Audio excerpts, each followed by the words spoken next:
Hi, I'm Thomas the Hermit, and I am a man of prayer, and I'm on social media, and I also talk about things that are of concern to me in the Catholic Church. Well, I am in the middle of my 7 days of prayer against the New World Religion. But while I was doing that, I got all these notices from some of my viewers that Father Mark had put out a challenge. And the challenge was to find a scripture that is associated with the Sacred Heart and also to pass that challenge on to others. Well, I'm not a biblical scholar like some of the people that he mentioned on his thing, but I did remember a particular passage of scripture that struck me many, many years ago. You see, when I was in first grade, I had to move away from my family and go to a boarding school for dyslexia. So even though I was never, officially orphaned, I felt like an orphan as a kid.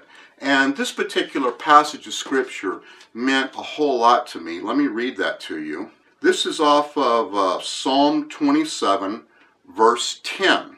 The context is trust in God, okay? But here's the passage. Even if my father and mother forsake me, the Lord will take me in. And that is something that I think, kind of gets to the heart of the matter.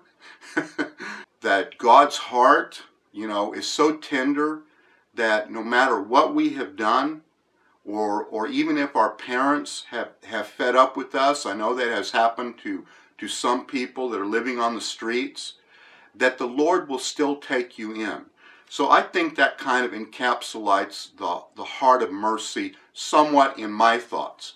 Okay, now as far as the challenge that I have a list of 7 names. Father Mark had 12, but I have 7. That is Chris Polios, Victor of the Psalter, John of Thunder, Rolf Wagner, Princey George, John Calcis, and Timoteo Saldana.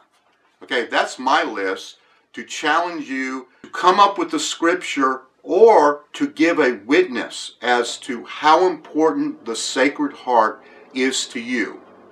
Now, I'm just going to mention just on the side that the Humble Holy Laity published an e-magazine about the Sacred Heart. There are listed in there 4 articles of 4 saints, and you can get that if you send me your email at thomasthehermit@yahoo.com. That's one word, thomasthehermit@yahoo.com. And Father Mark, as always, thank you for your leadership.